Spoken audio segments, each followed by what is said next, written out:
नमस्कार दोस्तों, क्या आपने कभी सोचा है जो हमारे घर से रोजाना जो कचरा निकलता है वह कहाँ जाता है। हाँ जी दोस्तों, ऐसी परेशानी जो आज तक अभी तक नहीं देखी होगी। क्या आप जानते हैं आपके घर से निकलने वाला कचरा आखिर जाता कहाँ है। आप में से कई लोग यह कहेंगे कि कचरा रिसाइकल होता है। जी हाँ दोस्तों, बिल्कुल सही। लेकिन आप यह बताइए कि आखिर कौन इस कचरे को रिसाइकल करता है। ऐसी कौन सी कंपनी है रिसाइकलिंग प्लांट को चलाती है। सोच कर देखिए, पूरी दुनिया का कचरा आखिर कहाँ जाता होगा। कहाँ पर इतने बड़े बड़े रिसाइकल प्लांट लगे हुए। शायद यह कैसा जवाब है आज पूरी दुनिया पूछ रही है। दोस्तों, एक बहुत बड़ा ट्रेश क्राइसिस शुरू हो चुका है। जी हाँ, आपके घर से निकलने वाला कचरा अब रिसाइकल नहीं होगा। ऐसा क्यों हो रहा है, इसका जवाब जानने के लिए 15 से 20 वर्ष पीछे चले जाना होगा।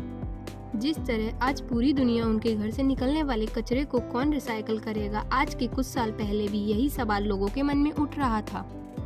उस समय पश्चिमी देशों ने रिसाइकलिंग प्रोसेस का एक्सप्लेन किया था और इसे शुरू ही किया था। गली मोहल्ले में अलग अलग डस्टबिन लगाए थे, लोगों को जागरूक किया गया। उन्हें कौन सा कचरा कौन सी डब्बे में डालना है, लोगों को जागरूक करने के लिए कई तरीके के एड्स भी चलाए गए, टेलीविजन, रेडियो पर, हर मीडिया प्लेटफॉर्म पर। इसके बाद कचरा इकट्ठा होता जाता था। इसके बाद सारा कचरा इकट्ठा हो जाता था। इस कचरे को मेटेरियल रिकवरी फैसिलिटी में भेज दिया जाता था, जहां पर कर्मचारी इस कचरे में से प्लास्टिक की बोतलें या टप्पे अलग कर देते थे। इसके बाद कचरे का ढेर हाइड्रोलिक मशीन में जाता था, जहां पर हाइड्रोलिक मशीन कचरे में बड़े बड़े बॉक्स बना देती थी। दुनिया भर में मौजूद छोटी छोटी साइकिल कंपनियां इस कचरे को खरीदी थीं, लेकिन उस वक्त इस कचरे की इतनी वैल्यू नहीं होती थी। वैल्यू तब आई जब चीन कचरे की दुनिया में कदम रखा। इस वक्त एक फैक्चरिंग बनाने की तैयारी कर रहा था। इस वक्त बहुत सारा मटेरियल इंपोर्ट करता था, लेकिन धीरे धीरे उसे बिलियंस डॉलर दिखाई देने लगे। उसे समझ में आ गया उसकी मैन्युफैक्चरिंग ना पूरा होगा। अब रिसाइकलिंग धंधे में उतर चुका था। चीन ने बड़ी रिसाइकल प्लांट लगाए, इतने बड़े प्लांट जो दुनिया में किसी देश के पास नहीं थे। धीरे धीरे जब पूरी दुनिया को पता चला कि चीन दुनिया भर के कचरे को खरीदने लगा है, तो लोग वहां अपना कचरा खुद जाकर चीन के पास बेचने लगे। इस कचरे को अच्छे दाम भी देता था चीन। उसी कचरे को रिसाइकल करके बेहतरीन प्रोडक्ट बनाकर उन्हें समय पर वापस भी देता था। चीन इसलिए आगे बढ़ रहा था। चीन में लेबर बहुत सस्ता था, वर्कर्स की वहाँ कोई कमी नहीं थी। इसी वजह से कम लागत लगाकर चीन कचरे को रिसाइकल कर फिर नए प्रोडक्ट बनाने लगा। फिर एक वक्त ऐसा आया जब पूरी दुनिया का 70% कचरा चीन के पास पहुँचने लगा। इस बात का अंदाजा इससे लगा सकते हैं कि 2016 में यूनाइटेड स्टेट ने 7 मिलियन टन कचरा रिसाइकल करने के लिए भेजा था।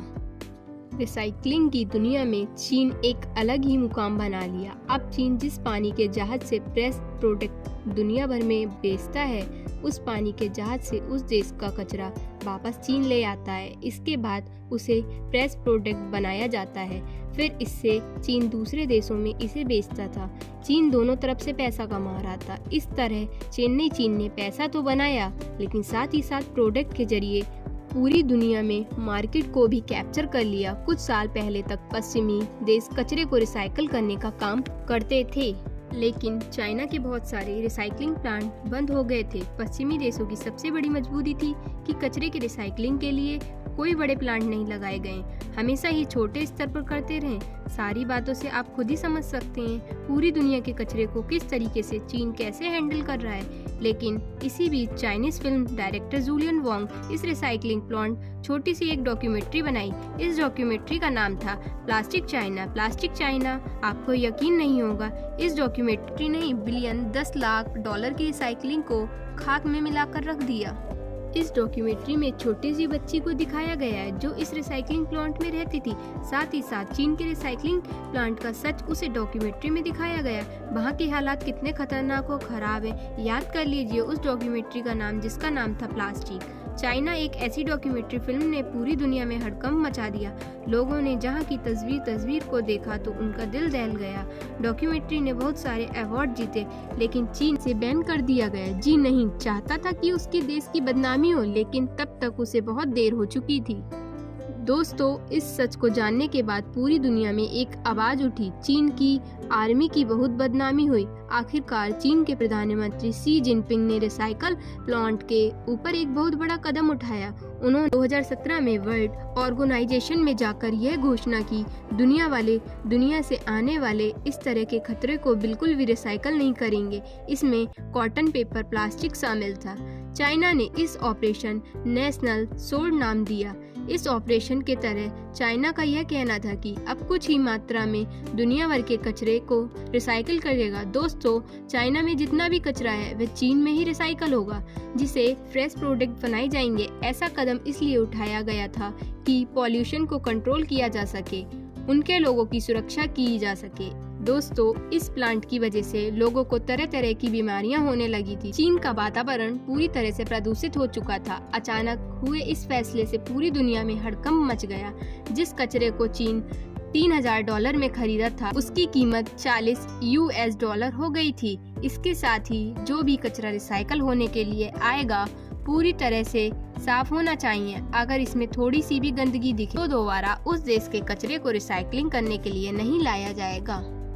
दोस्तों, आज इस फैसले के बाद पूरी दुनिया ट्रेश क्राइसिस शुरू हो चुका है। मलेशिया और थाईलैंड के लोगों का नया काम भी मिल गया है। अब दुनिया भर का सारा कचरा मलेशिया और थाईलैंड में साफ होने के लिए जाता है।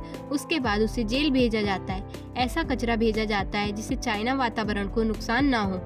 दोस्तों, इस वजह से दुनिया के बड़े बड़े कचरों को साफ करने के लिए प्लांट में इन्वेस्ट कर रहे हैं। इसके साथ साथ आज पूरी दुनिया में बहुत बड़ी परेशानी खड़ी हो चुकी है, और ये परेशानी यह है कि पूरी दुनिया में इतना कचरा मौजूद है कि इसे रिसाइकिल करना इतना आसान नहीं है। दोस्तों, आपको क्या लगता है? कमेंट में जरूर बताइए।